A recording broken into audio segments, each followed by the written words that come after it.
당신의 노후는 행복하신가요? 아니면 외롭고 후회로 가득할까요? OECD 통계에 따르면 많은 이들이 은퇴 후 우울증을 겪고 경제적 어려움에 시달립니다. 특히 우리나라의 60대 이상은 경제적 어려움과 우울증 비율이 OECD 국가 중 1위입니다. 더 심각한 건 가족들에게조차 외면당하는 경우가 적지 않다는 사실입니다. 혹시 이런 생각해 본 적 있나요? 내 노후는 다를 거야. 나는 가족들이 끝까지 챙겨주겠지. 하지만 현실은 냉정합니다. 평생 가족을 위해 희생했지만 은퇴 후에는 오히려 짐 취급받는 부모들이 많습니다. 한 조사에 따르면 노인 10명 중 4명은 외롭다고 느끼고 절반 이상이 생활비 걱정을 하며 하루하루 버텨가고 있습니다. 그렇다면 행복한 노후를 보내는 사람들은 도대체 뭐가 다를까요? 법륜 스님은 노후를 준비하는 사람들에게 5가지 지혜를 강조하셨습니다. 오늘 영상 끝까지 보시면 당신은 후회 없는 노후를 위한 확실한 방법을 알게 됩니다. 이번 사연의 주인공은 68살 김명자 씨입니다. 30년 은행 생활 후 은퇴한 그녀는 어떻게 행복한 노후를 찾았을까요? 김명자 씨는 은퇴 후의 삶을 기대하고 있었습니다. 평생 성실하게 일했고 자식들을 뒷바라지하며 살아왔으니 이제는 편안한 노후를 보낼 줄 알았습니다. 하지만 현실은 달랐습니다. 퇴직 후 첫 몇 달은 자유로웠습니다. 늦잠도 자고 보고 싶었던 TV 프로그램도 실컷 볼 수 있었죠. 하지만 시간이 지날수록 불안감이 밀려왔습니다. 한 달에 들어오는 연금은 생각보다 적었고 생활비와 병원비를 감당하기엔 턱없이 부족했습니다. 평생 가족을 위해 희생했는데 자식들에게 손을 벌리긴 어려웠습니다.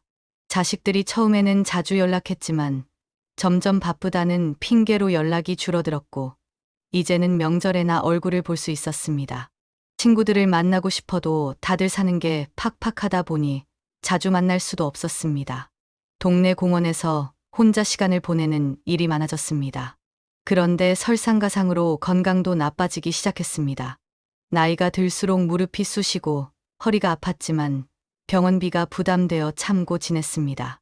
어느 날 갑자기 혈압이 치솟고 가슴이 답답해져 병원에 갔더니 의사는 당뇨 위험이 있다고 경고했습니다. 운동도 하고 건강 관리도 하셔야 합니다라는 말에 고개를 끄덕였지만 집에 돌아오니 다시 무기력감이 몰려왔습니다. 경제적인 어려움은 스트레스를 불러왔고 스트레스는 감정을 더 예민하게 만들었습니다. 예전에는 가족들에게서 일이 있어도 참을 수 있었지만 이제는 작은 일에도 화가 났습니다. 혼자 집에서 TV 보다가도 갑자기 우울해지고 지나간 일들이 떠올라 자꾸만 짜증이 났습니다. 동네에서 우연히 만난 친구와 대화를 나누다가도 감정 조절이 잘 되지 않았습니다. 우리도 이제 늙었네라는 말에 별것 아닌데도 화가 났습니다. 자신은 이렇게 힘든데 남들은 다 잘 사는 것 같아서 괜히 신경이 곤두섰습니다. 이제 김명자 씨에게는 기대할 것도 기댈 것도 없었습니다. 몸은 아프고 경제적으로는 막막하고 만나주는 사람도 없었습니다. 젊을 때는 가족을 위해 달려왔지만 정작 노후에는 아무도 자신을 챙겨주지 않는다는 사실이 가슴 깊이 와닿았습니다. 자식들이 끝까지 챙겨줄 줄 알았는데 이제야 깨달았습니다. 노후는 누구도 책임져 주지 않는다는 것을 말이죠. 어느 날 무기력하게 TV 보다가 유튜브를 켰습니다. 평소처럼 뉴스 클립을 찾아보려 했습니다. 그런데 알고리즘이 추천해준 영상 하나가 눈에 띄었습니다. 제목은 인생의 노년을 어떻게 보내야 되는가였습니다. 별 생각 없이 영상을 눌렀습니다. 처음에는 그냥 흘려 듣듯 틀어놓았지만 법륜 스님의 목소리는 차분했고 어쩐지 가슴 한쪽이 뜨끔했습니다. 마치 내 속을 들여다본 사람처럼 김명자 씨가 하고 있던 생각과 느끼고 있던 감정을 하나하나 짚어주고 있었습니다. 어쩌면 내 이야기를 하고 있는 건가? 그동안 쌓여있던 서운함, 외로움, 그리고 불안감이 순간적으로 몰려왔습니다. 그런데 이상하게도 영상이 끝날 무렵에는 그 감정이 조금 가라앉는 듯한 느낌이 들었습니다. 오랜만에 누군가에게 따끔한 충고를 들은 것 같았고 한편으로는 위로를 받은 것 같기도 했습니다. 김명자 씨는 멍하니 화면을 바라보다가 다시 처음으로 되돌려 영상을 보기 시작했습니다. 그리고 이번에는 더욱 집중해서 들었습니다. 다시 처음부터 영상을 되돌려 보니 법륜 스님은 크게 5가지를 말씀하셨습니다. 첫째, 절대 자식이나 배우자에게 기대지 말아라. 둘째, 지금 여기에 온전히 머물러라. 셋째, 관계는 소유가 아닌 흐름이다. 넷째, 몸은 내 것이 아니다. 다섯째, 밥 한 끼와 누울 자리면 충분하다. 부모는 자식을 키우면서 나중에 크면 나를 잘 챙겨주겠지 하는 기대를 하지만 자식은 부모를 부양하는 존재가 아닙니다. 자식도 자기 삶이 바쁩니다. 내가 늙었을 때 의지할 사람은 결국 나 자신뿐입니다. 이 말을 듣는 순간 뜨끔했습니다. 사실 그녀는 은퇴 후에도 자식들이 자신을 챙겨줄 거라고 믿어 의심치 않았습니다. 어릴 때부터 부모에게 효도해야 한다고 가르쳤고 자신도 그렇게 배워왔으니 당연하다고 여겼습니다. 하지만 현실은 달랐습니다. 처음에는 일이 많아 바쁘다는 말에 이해하려 했지만 점점 연락도 뜸해졌고 어느 순간부터는 명절이 되어야 얼굴을 볼 수 있는 사이가 되었습니다. 처음엔 조금 서운했지만 한편으로는 자식들이 자신의 삶을 열심히 살아가고 있다는 생각이 들었습니다. 자신도 젊었을 땐 일과 가정에 치여 부모를 자주 찾아뵙지 못했던 기억이 떠올랐습니다. 나도 그랬는데 아이들도 지금은 자기 자리에서 바쁘게 살아가는 거겠지. 이제 법륜 스님의 첫 번째 가르침을 통해 더 깊은 깨달음을 얻게 될 차례였습니다. 부모가 자식을 키우는 것은 당연한 일이지만 그렇다고 해서 자식이 부모를 부양해야 하는 건 아닙니다. 자식도 자기 삶을 살아야 합니다. 부모가 자식에게 기대면 기대할수록 실망과 불행만 커집니다. 이 말이 김명자 씨의 머릿속을 맴돌았습니다. 부모에게 자주 연락하고 찾아오는 자식이 꼭 효자인 것은 아닙니다. 오히려 부모에게 뭔가 바라는 것이 있을 때 더 자주 연락하는 경우도 많습니다. 부모에게 기대할 것이 없는 자식은 자기 삶을 열심히 살아갑니다. 그러니 자식이 자주 찾아오지 않는 것이 오히려 더 좋은 일일 수도 있습니다. 이 말을 듣고 다시 한번 깊은 생각에 잠겼습니다. 김명자 씨는 예전과는 다른 시각으로 상황을 바라보기 시작했습니다. 자식들이 자주 찾아오지 않는다는 건 그들이 스스로 삶을 잘 꾸려가고 있고 부모에게 기대지 않고 있다는 의미일지도 모른다고 생각하니 마음이 한결 편해졌습니다. 김명자 씨는 오랜만에 딸에게 전화를 걸었습니다. 평소처럼 언제 연락할 거냐고 묻는 대신 잘 지내니? 엄마는 요즘 새로운 걷기 모임에 나가고 있어. 너무 재밌더라고 말했습니다. 딸은 잠시 놀란 듯 했지만 평소보다 더 반가운 목소리로 대답했습니다. 엄마, 좋은 일 있으세요? 목소리가 달라졌어요. 그냥 요즘 생각이 좀 바뀌었어. 너희들 걱정하지 마. 엄마 잘 지내고 있으니까. 통화를 마친 후 마음은 이상하게 가벼워졌습니다. 자식들에게 연락을 기대하고 서운해하는 대신 오히려 그들의 행복을 진심으로 바라는 마음이 생겼습니다. 지나간 후회나 미래에 대한 걱정, 그리고 죽음에 대한 두려움은 모두 망상입니다. 생각은 끝없이 흘러가지만 현실은 오직 지금입니다. 망상 속에서 살지 말고 지금 이 순간을 살아야 합니다. 우리는 살아가면서 크고 작은 걱정과 후회를 반복하며 삽니다. 과거의 실수를 떠올리며 그때 그렇게 했더라면 더 나았을 텐데 하고 후회하거나 앞으로 어떻게 될까, 나중에 아프면 어떡하지 같은 생각을 하면서 불안해합니다. 하지만 이런 생각들은 과연 의미가 있을까요? 후회한다고 해서 과거가 바뀌는 것도 아니고 걱정한다고 해서 미래가 내 뜻대로 되는 것도 아닙니다. 그럼에도 불구하고 사람들은 과거와 미래에 대한 쓸데없는 생각에 사로잡혀 지금 이 순간을 놓쳐버립니다. 법륜 스님은 과거와 미래에 매여 사는 것은 어리석은 일이라고 하십니다. 과거는 이미 지나간 것이고 미래는 아직 오지 않았기에 존재하는 것은 오직 지금입니다. 그런데도 사람들은 존재하지 않는 과거와 미래에 얽매여 불행해합니다. 결국 후회도 걱정도 모두 머릿속에서 만들어낸 허상이며 우리가 할 수 있는 것은 지금 이 순간을 살아가는 것뿐입니다. 망상을 버리기 위해서는 현재를 온전히 경험하는 연습이 필요합니다. 생각을 없애려 하기보다 또 쓸데없는 생각이 올라왔구나 하고 알아차린 후 흘려보내라고 하십니다. 생각이 떠오르는 것을 막을 수는 없지만 그 생각을 붙잡고 고민할 필요는 없습니다. 떠오르는 대로 두되 거기에 휘둘리지 않는 것이 중요합니다. 현재를 경험하는 가장 쉬운 방법은 일상에서 집중하는 습관을 들이는 것입니다. 김명자 씨는 이 말씀을 듣고 자신의 생활을 돌아보았습니다. 아침에 일어나면 곧바로 어제의 걱정과 오늘의 두려움으로 하루를 시작했습니다. 밥을 먹으면서도 TV를 보거나 걱정에 사로잡혀 음식의 맛을 제대로 느끼지 못했습니다. 산책을 하면서도 몸은 공원에 있지만 마음은 과거와 미래를 오가며 현재의 아름다움을 놓치고 있었습니다. 사람들이 노후에 불안하고 외로운 이유도 결국 현재를 살지 않기 때문입니다. 나는 앞으로 몇 년이나 더 살 수 있을까? 나중에 아프면 어떡하지 같은 생각을 반복하며 스스로를 불안하게 만듭니다. 하지만 법륜 스님은 죽음도 걱정할 필요가 없다고 하십니다. 죽음은 내가 통제할 수 있는 것이 아니니 그저 내가 할 수 있는 일을 하면 됩니다. 걱정을 해서 해결될 일이 아니라면 애초에 걱정할 필요가 없는 것입니다. 현재를 살기 시작하면 불안과 외로움은 자연스럽게 사라집니다. 과거를 후회하지 않고 미래를 걱정하지 않으며 지금 내가 하는 행동에 온전히 집중하는 것, 그것이야말로 가장 자유롭고 행복한 삶이라는 것을 강조하십니다. 다음 날부터 작은 실천을 시작했습니다. 예전에는 하루가 너무 길고 지루했는데 이제는 순간순간에 충실하다 보니 오히려 시간이 더 의미 있게 느껴졌습니다.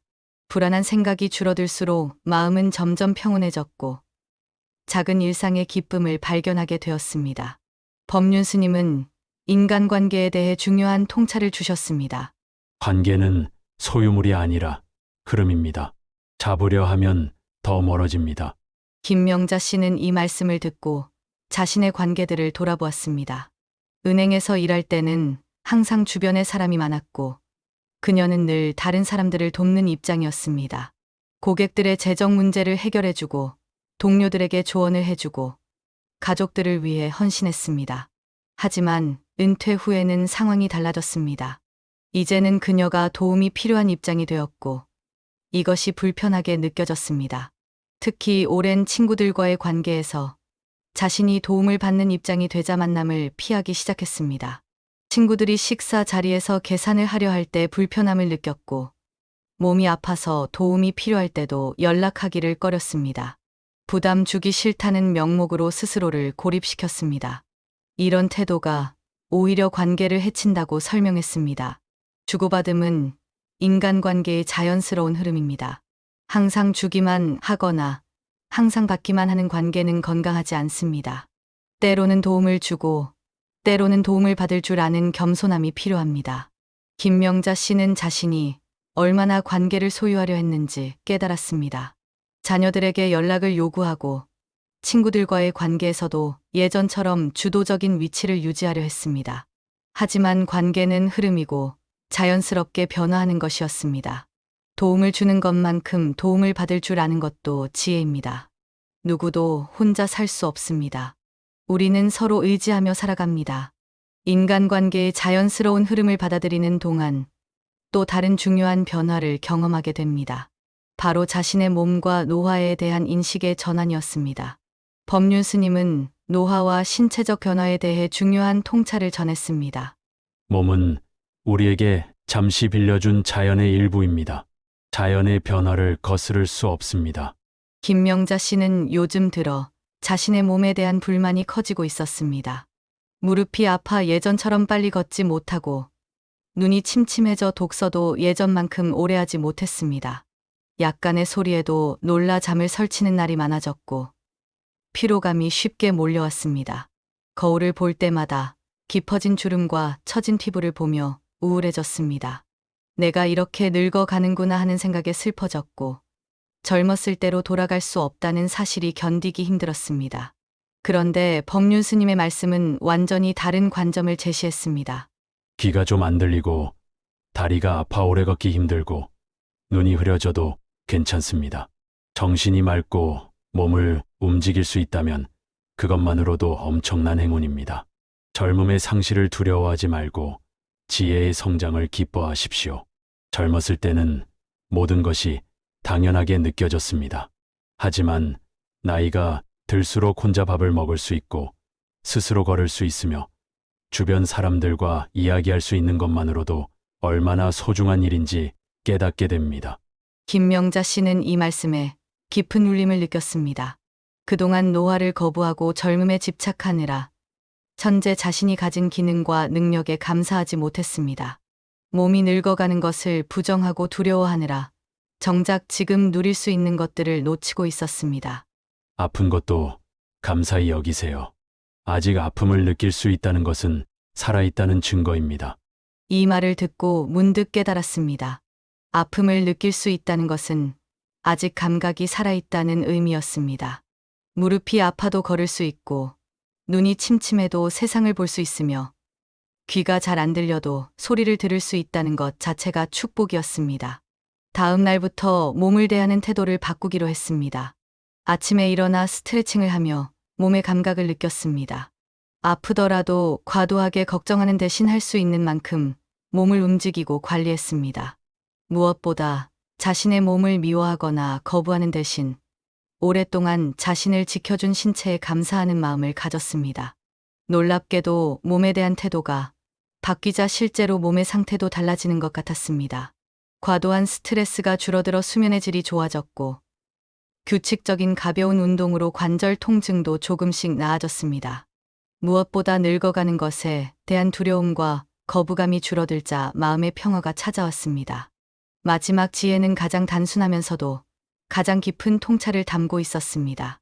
누울 자리가 있다면 그것만으로도 행운입니다. 사람은 밥 한 끼만 먹고 누울 자리 하나만 있으면 됩니다. 그 이상을 바라면 괴로워지고 그 최소한에 만족하면 삶이 가벼워집니다. 평생 가족을 위해 헌신하며 열심히 살았지만 은퇴 후 경제적인 불안 속에서 자신의 삶이 초라하다고 느껴졌습니다. 또래 친구들은 해외여행을 다니고 좋은 음식을 먹고 손주들에게 용돈을 주는데 자신은 그렇지 못하다는 사실이 마음에 걸렸습니다. 가진 것이 많다고 행복한 것이 아닙니다.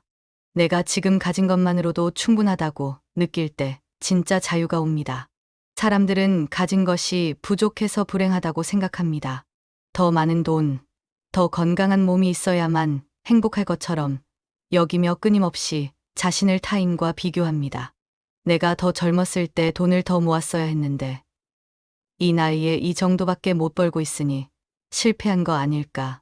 주변 사람들은 다들 노후 준비를 잘 해놓았는데 나는 너무 부족한 것 같다.